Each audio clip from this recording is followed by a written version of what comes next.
Now we're going to continue today with Leviticus chapter 19. And if there's one single principle of God that the entire world is violated, and that is the greatest single cause outside of just sin itself, for this global chaos that we watch on the evening news or we read about in our newspapers or we even experience it in our own lives in some way or another, it's the one that we began to discuss last time, and we're going to take it up again today. This principle is at the heart of all that God is, and it reflects His nature. And therefore, to violate it is to reject harmony with it. The spiritual law I'm speaking of is that of dividing, electing, and separating.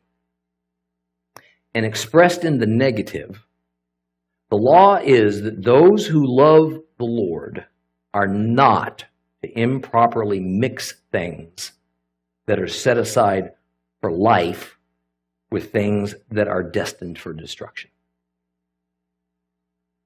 We're not to cross God-erected boundaries and mix two things that, while each might well be good and acceptable of themselves, they're to be kept separated. They're not to be combined. We are not to mix the holy with the unholy. We're not even to mix the holy with the common, the clean with the unclean. Further, we're not to redesignate things that God calls evil as good or vice versa. We're not to replace God's laws with theological philosophies. They're called doctrines. To do any of these things is to create, God says, tevel, confusion. And confusion is completely at odds with the Lord's attributes of wholeness and order. And confusion is the state of the whole world today, isn't it? The cause of it is improper mixing at all kinds of levels. So let's refresh our memories by rereading a portion of Leviticus chapter 19. We'll start reading at verse 19 and go on to the end. That's page 132 if you have a complete Jewish Bible.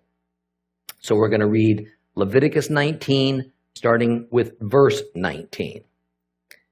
Observe my regulations. Don't let your livestock mate with those of another kind. Don't sow your field with two kinds of grain. Don't wear a garment of cloth made with two different kinds of thread. If a man has sexual relations with a woman who is a slave intended for another man, and she has neither been redeemed nor given her freedom, there is to be an investigation. They're not to be put to death because she wasn't free. In reparation, he's to bring a ram as a guilt offering for himself to the entrance of the tent of meeting. The Kohen, the priest, will make atonement for him with the ram of the guilt offering before Adonai for the sin he's committed, and he will be forgiven for the sin he's committed. And when you enter the land and you plant various kinds of fruit trees, you're to regard its fruit as forbidden. For 3 years it will be forbidden to you and not eaten. In the 4th year, all its fruit will be holy for praising Adonai. But in the 5th year, you may eat its fruit, so that it will produce even more for you. I am Adonai your God. Don't eat anything with blood. Don't practice divination or fortune-telling. Don't round your hair at the temples or mar the edges of your beard. Don't cut gashes in your flesh when someone dies or tattoo yourselves, I am Adonai. Don't debase your daughter by making her a prostitute so that the land won't fall into prostitution and become full of shame. Keep my Sabbaths. Revere my sanctuary. I'm Adonai. Do not turn to spirit mediums or sorcerers. Don't seek them out to be defiled by them. I'm Adonai your God. Stand up in the presence of a person with gray hair. Show respect for the old. You are to fear your God. I am Adonai. If a foreigner stays with you in your land, do not do him wrong. Treat the foreigner staying with you like the native born among you. You're to love him as you love yourself. For you were foreigners in the land of Egypt. I'm Adonai your God. Don't be dishonest when measuring length, weight, or capacity. Rather, use an honest balance scale, honest weights, an honest bushel dry measure, an honest gallon liquid measure. I'm Adonai, your God, who brought you out of the land of Egypt. Observe all of my regulations and rulings and do them, for I am Adonai. The Hebrew word for this improper mixing of things, the crossing of God's boundaries, is called kilayim. Kilayim. And there have been profound writings by the ancient Hebrew sages on the subject, as well as a lot of fanciful allegory. Kilayim, improper mixing, results in tevel, confusion. Now, Leviticus 19:19 is, of course, not the only place in the Torah where specific edicts against kilayim is mandated. Deuteronomy 22 also adds, in some cases it just kind of repeats, more examples of improper mixing which results in tevel. That is, kilayim, improper mixing, always results in confusion. Here are a couple of examples.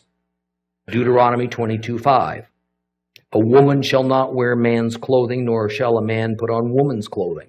For whoever does these things is an abomination to the Lord your God. Deuteronomy 22:9. You shall not sow your vineyard with two kinds of seed, lest all the produce of the seed which you have sown and the increase of the vineyard become defiled. You shall not plow with an ox and a donkey together. You shall not wear a material mixed of wool and linen together. I'd like to share with you the general understanding among the Hebrew sages of the underlying principles and problems from improper mixing, kilayim. To begin with, there are three types of mixing or hybridization spoken of between Leviticus 19 and Deuteronomy 22. First is the kind represented by sowing grain in a vineyard. This is generally what is meant by not sowing two types of seed together. This is considered the most extreme example. It produces the most serious results. When two species of plants are planted in super close proximity to one another, the result is that the roots can become enmeshed. Each derives some part of its source of nourishment from the other. It's not that the grape is going to start to look like barley, not that the barley is going to turn into the color of ripening grapes. The outward physical characteristics don't necessarily change. However, several of the internal attributes change.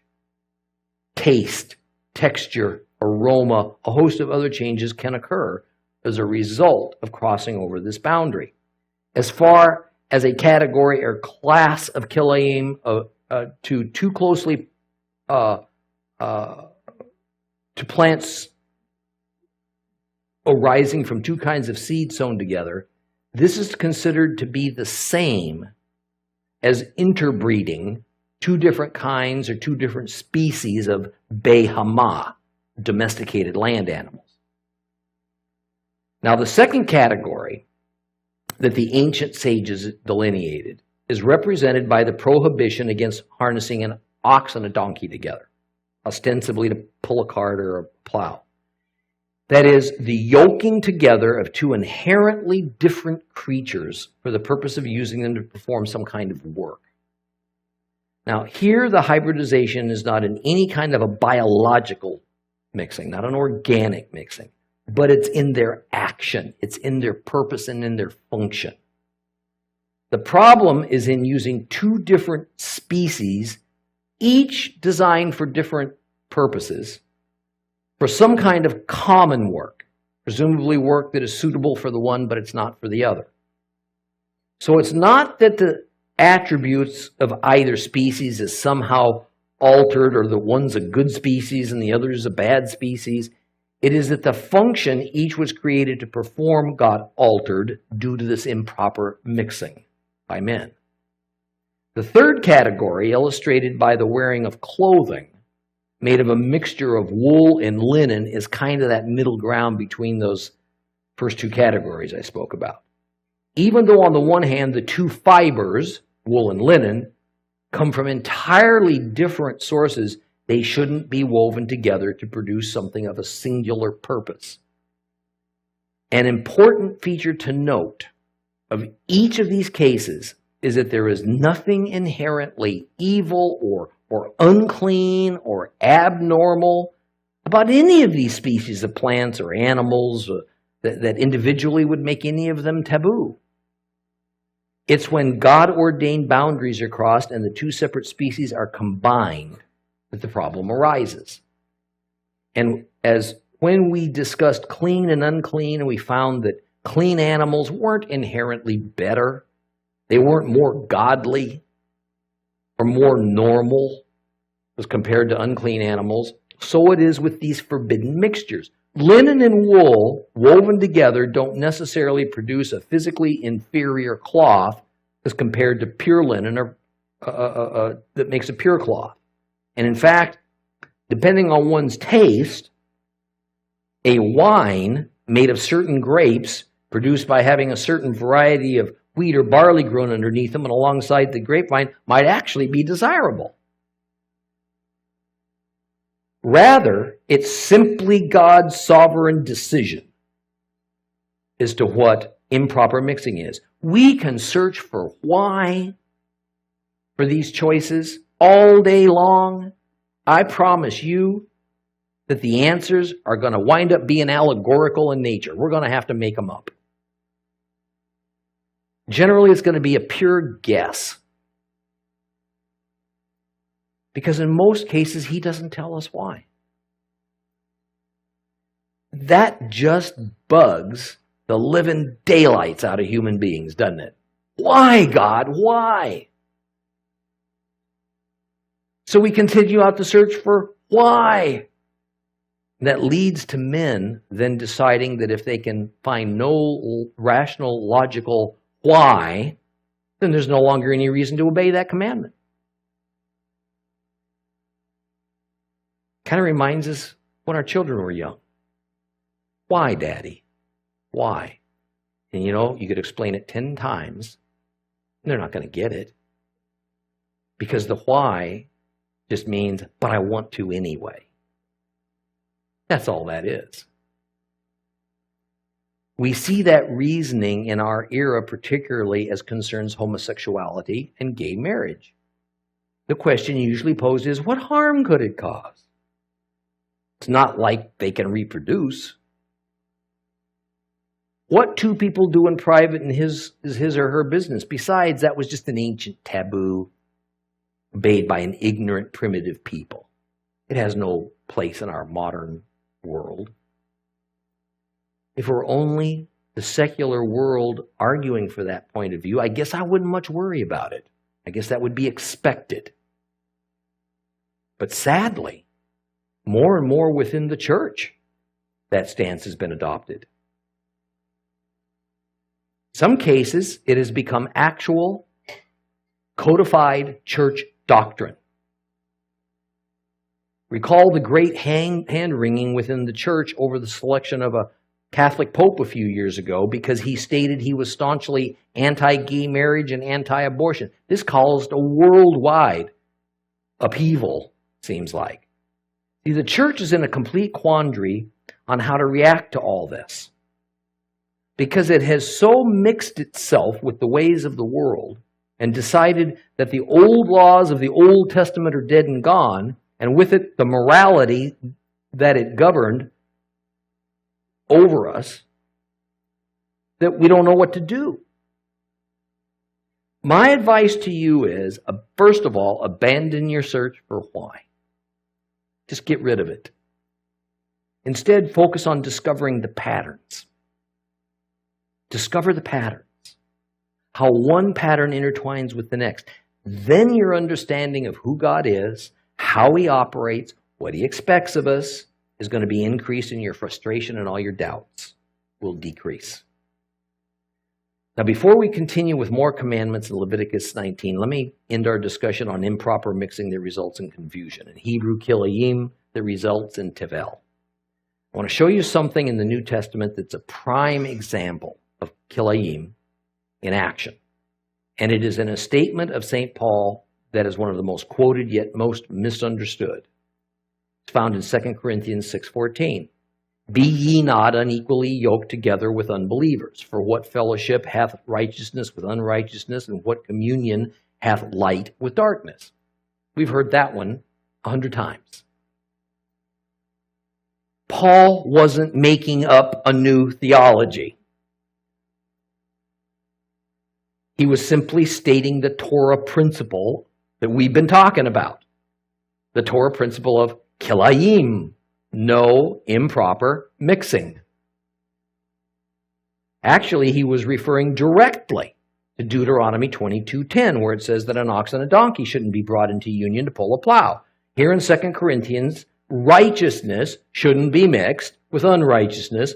Light should not be mixed with darkness. And here's the thing.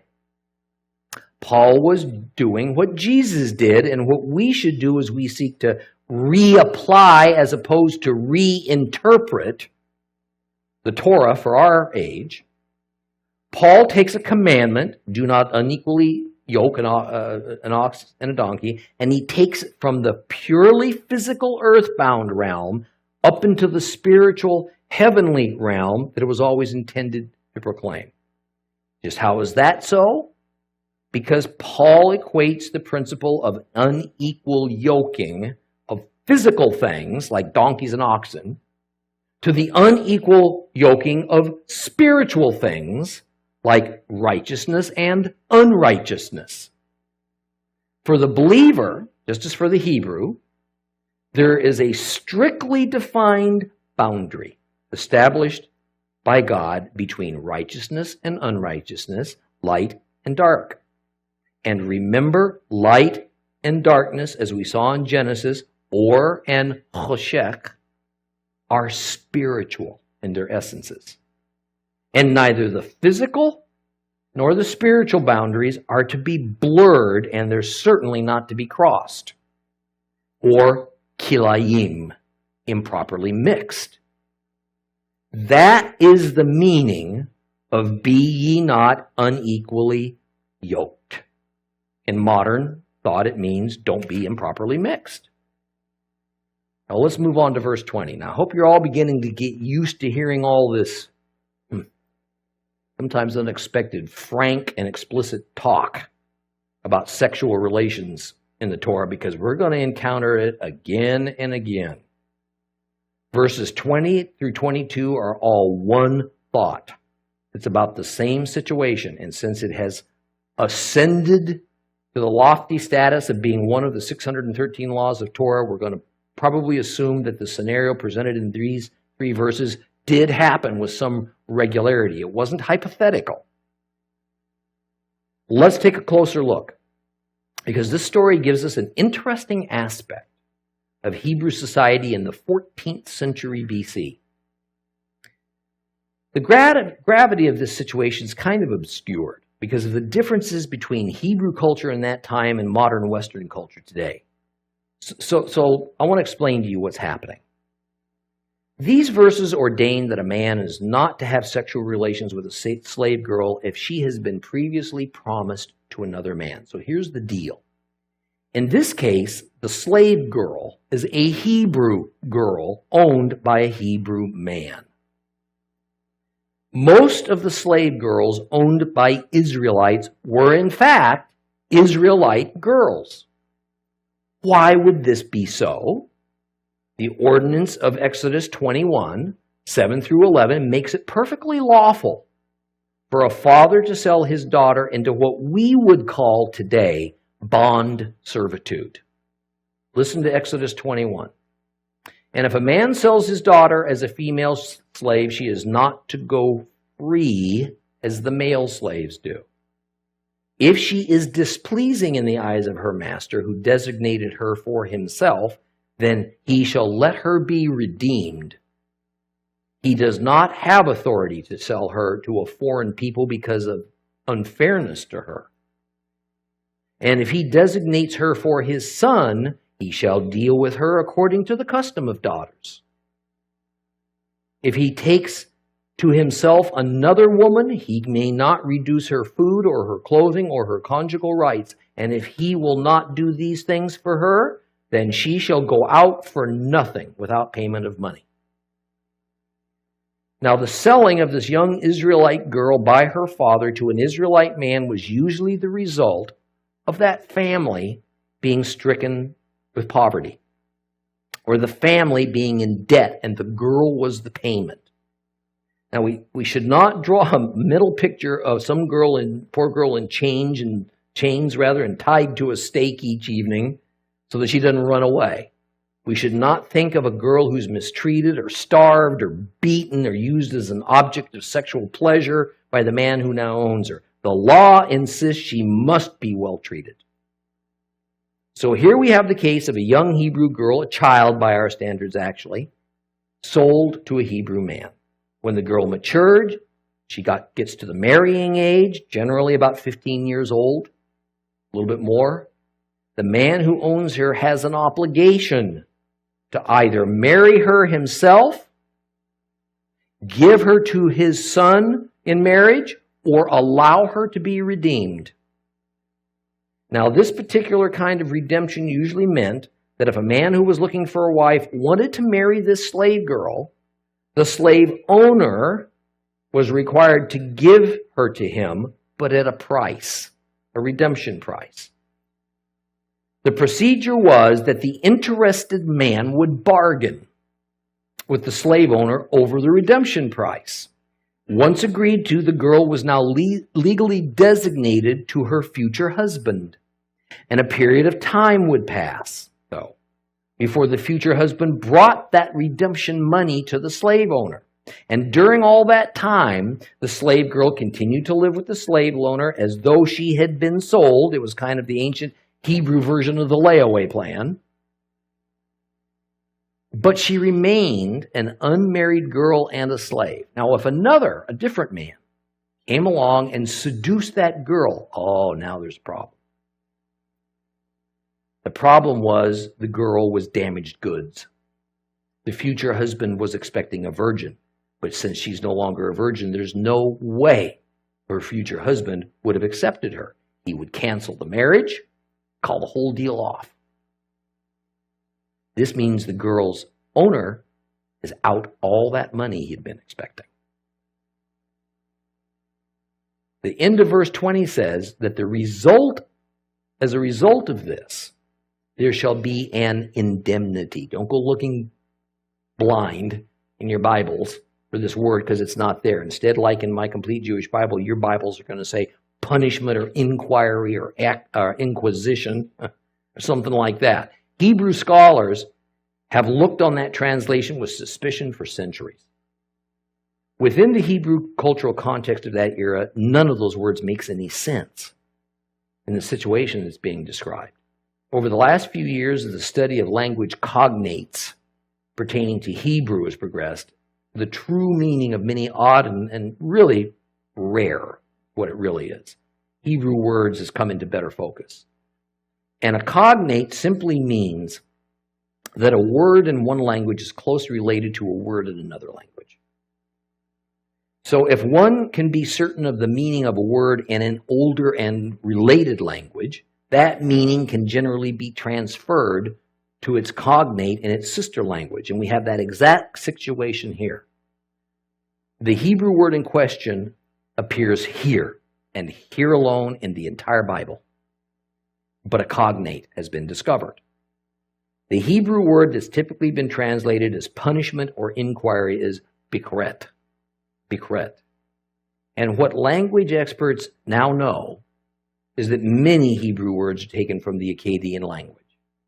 And in Akkadian, we find the word bakru. And bakru means to make good on a claim. That is, to indemnify. Indemnity is a word most Floridians are pretty familiar with because of our frequent hurricanes. Because it pertains to homeowners insurance. In legalese, a person who buys an insurance policy is now indemnified against certain risks. It's now generally agreed, as I said, that bikret is a Hebrew cognate of the Akkadian word bakru. So the idea that's being expressed here in our story is that the man who seduced this slave girl who had been promised to another man was now responsible to pay the full agreed-to price that had been negotiated between the slave owner and that future husband who was now pulled out of the deal. The slave owner would have confronted the seducer, made his claim, and demanded reparations. Now, it's interesting to note that it wasn't so much that it was the future husband that was wronged. It was the slave owner who was wronged, because he would have been out the money promised for the girl that he owned. Therefore, the seducer had to pay reparations not to the promised husband, but to the slave owner. How about the future husband? Man, he's just out of luck. No girl, no money, no nothing. The future husband lost a fiancée, meaning he'd have to go to all the trouble now to find another one. End of story. But that wasn't the end of the story for the guy who seduced the girl, who was already promised to another man. According to verse 21, the seducer, in addition, had to make a sacrifice at the altar. Specifically, had to make what's called an Asham Sacrifice, a reparation offering, at the tabernacle. For not only had he committed an indiscretion that damaged and devalued the property of the slave owner, he trespassed against God by violating a commandment. And because an asham was established in order to make atonement for committing a sinful act, it was usually pretty expensive. So the seducer paid quite a price for his lust. And by the way, notice he still doesn't get the girl. I imagine he could, but now, after he's paid all this reparation to the slave owner for a very expensive sacrifice, now he has to go to the slave owner and negotiate a bride price. That's all above that, because the money he paid to the slave owner was a penalty. It wasn't a purchase price. Well, as we move on to verse 23, we get another of those laws that won't take effect for a little while, because it involves farming. That's something that wouldn't take place until the Israelites settled in Canaan. And the law is that when Israel plants fruit trees, and in the Bible this really means any kind of a tree that bears something edible, nuts, dates, olives, oranges, it doesn't matter, that for the first 3 years, none of the tree's produce is to be eaten. I'm not going to go too deeply into detail here. But when one takes the original Hebrew literally, the idea is not so much about a prohibition against picking and eating the fruit, but instead destroying it. Rather, it is about trimming or pruning the tree. In other words, because of the pruning that's necessary to get the tree to mature and to be productive, the fruit is going to be lost during the pruning process. So, for the first 3 years, these young branches are to be heavily pruned, and the fruit that might otherwise have grown will be lost, apparently so the trees will be better producers in the long run. Now, then in the 4th year, a good harvest can be expected. But that entire first legal harvest of fruit has to be set apart for praising God. In other words, in the 4th year, the harvest is considered holy, which means sanctified, which means set apart to God. So it's all given to Him. What this amounted to was that it was in some undefined way offered to God in a celebration and assuredly eaten during this time of celebration, but probably eaten only by the Levites and the priests. The fruit of the 4th years was consecrated. It was holy property. It belonged to God. That meant that some of it was burned up and the remaining holy portion went to the priesthood. But then in the 5th year, normal harvesting could commence. Now, what's the purpose of this 5-year progressive procedure? We're told in verse 25, it's so that the yield of the tree harvest will increase. And this is seen as another of those reality of duality situations. That is, there was a horticultural reality in that by allowing the trees to grow and being pruned without harvesting their fruit for the first 3 years, the trees would become better producers over their lifetime. On the other hand, from a spiritual standpoint, by being obedient to this commandment of God, Jehovah would see to it that the yield was supernaturally increased as a blessing for being obedient. But as the increase of the harvest was not the only aspect to be blessed, shalom, we're told, was also increased. Shalom, when taken as an overall state of well-being, having joy, peace, health, grace from the Lord, is something only God can give. The pagan Canaanites and the God-fearing Israelites might each receive a similar amount of fruit from following this practice of pruning and not harvesting until the 4th year. But only the one who loves God can receive shalom. And that's the greatest blessing of them all, by far. Now, someone recently asked a great question, or perhaps is less a question and more the expression of a thought. In that, can we say that those who love and obey God will reap reward, earthly reward, while those who do not will not? Now, without doubt, the scriptures make it clear that those who follow Torah, who obey God, and who make Yeshua the Lord of their lives is going to see an increase in the fruit of their lives as a blessing. And for those who don't, blessing will be withheld. So it is advantageous for us to be obedient to God, that even in our earthly lives, we will be blessed with better lives. But that concept can also be easily misunderstood. For instance, if the Canaanites who would remain in the land after Israel conquered it watched what the Israelites did with their fruit trees and they emulated it, that is, they saw by following those practices, we just discussed, the trees would become more abundant and better long-term producers, then the Canaanites would also have better fruit crops, even though they didn't worship Jehovah. The Israelites, on the other hand, while receiving a better fruit crop, would also receive spiritual blessing from Jehovah because their motives for doing what they did were correct. And in my example, the Canaanites just wanted more fruit, and so they're going to do whatever it took. Get it? Israel sought to be obedient to God, and the result was abundant.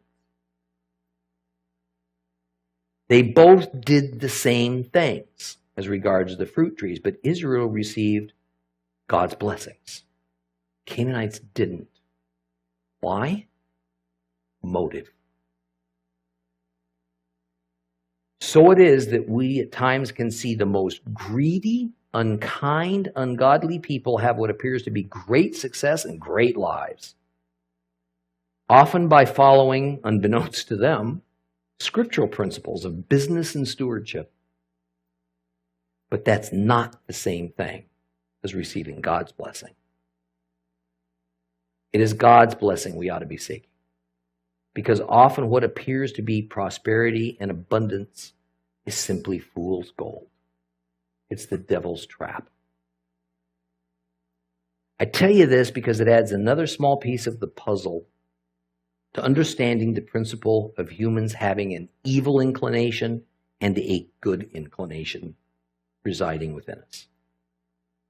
Doing what seems to be good is not good if the motivation is wrong. Good people who do good things but don't know God are actually doing evil in God's eyes. This is because their motive is not God-directed. It's self-directed. And this is why it is so important to have Yeshua as our Lord. Because the only way that even our good inclinations can be properly channeled and directed and guided is by Him. Without Him, even our attempts at good become evil. Without Him, our motives are by default wrong. Verse 26 repeats the law that a Hebrew shouldn't eat anything with its blood. Simply don't drink animal blood or make food out of animal blood. And this is also necessitated that an animal be killed and its flesh prepared in a certain way. Its blood was to be fully drained from the meat. But please remember that this law about blood means much more than only being prohibited from eating animal blood. How, where, and why an animal is killed is also part of the picture. As of this time, here in Leviticus, the only place that a domestic animal could be killed for any reason was at the tabernacle, at the altar, even if the intent was for meat as food. Later on in the same verse, the rule against practicing divination, fortune telling, was repeated. That is, don't practice magic. But as we find all throughout the Old Testament, the Hebrews were drawn like a moth to a flame to the occult by the evil inclinations that lurked within them. And they were severely disciplined by Jehovah for such things. Invariably, the purpose of divination and fortune telling is what? To know the future. Everybody wants to know the future. And Israel's neighbors, as did all known cultures of that era, made abundant use of the occult. Knowing the future has always been something mankind lusts after. God, however, says He will provide what part of the future He wants us to know by means of His prophets. But all in all, God's prophets provided very little new information for Israel. When God didn't speak to the people through His prophets, then the people were expected to proceed in faith and by following God's clearly defined laws and principles that were set down on Mount Sinai. They had received direction. We believers are to do the same thing. We only occasionally get a direct answer to a direct problem from the Holy Spirit. Far more often, we are to keep going forward in faith while referring to the unchanging scriptures for that direction that we're looking for. Even though it would seem a whole lot easier if God would just tell us what to do.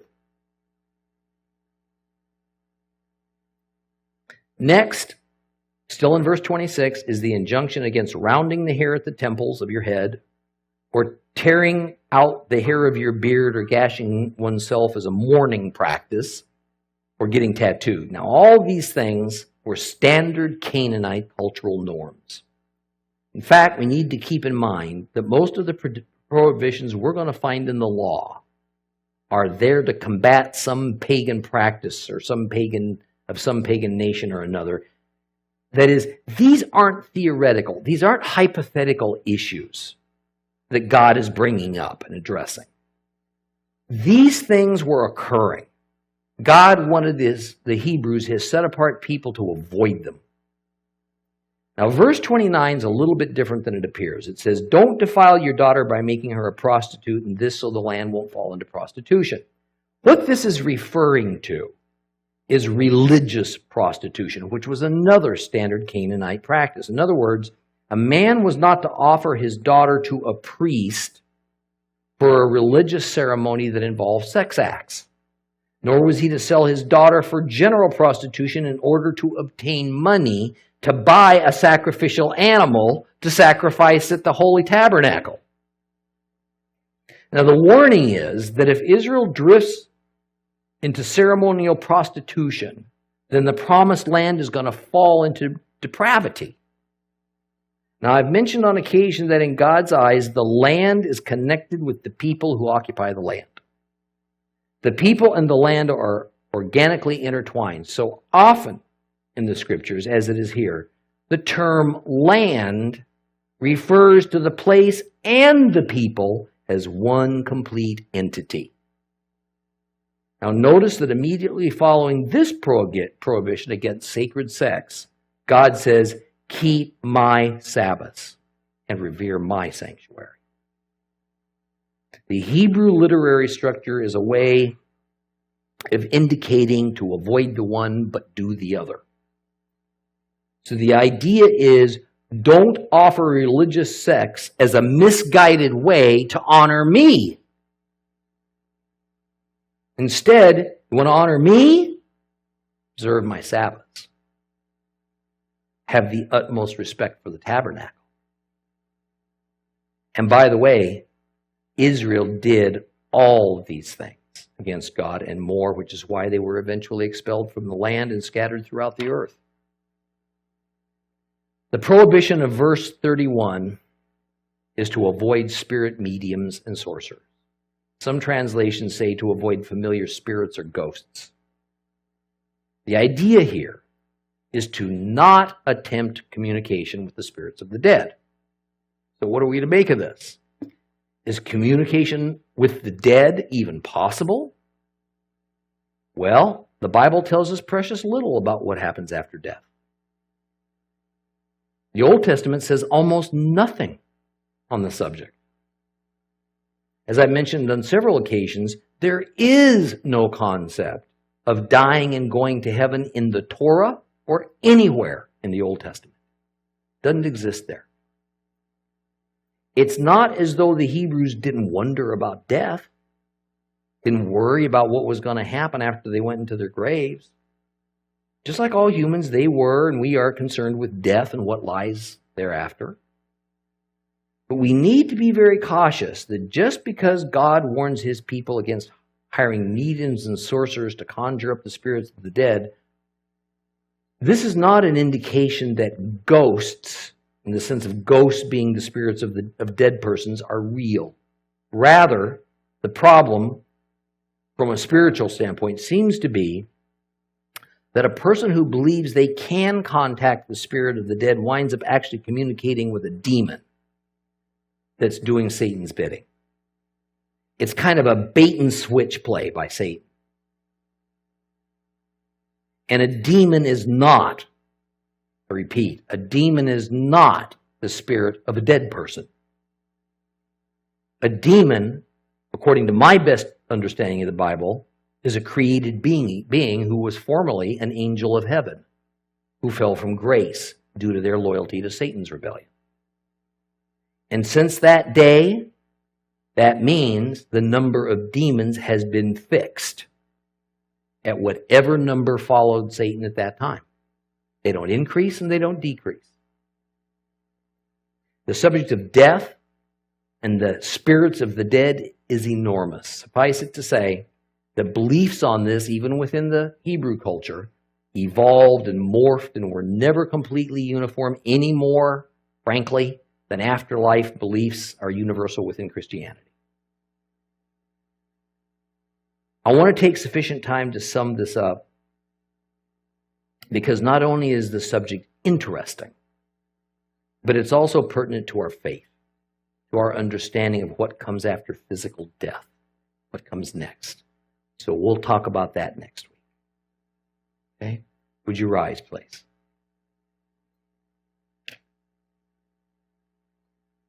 Bow your heads.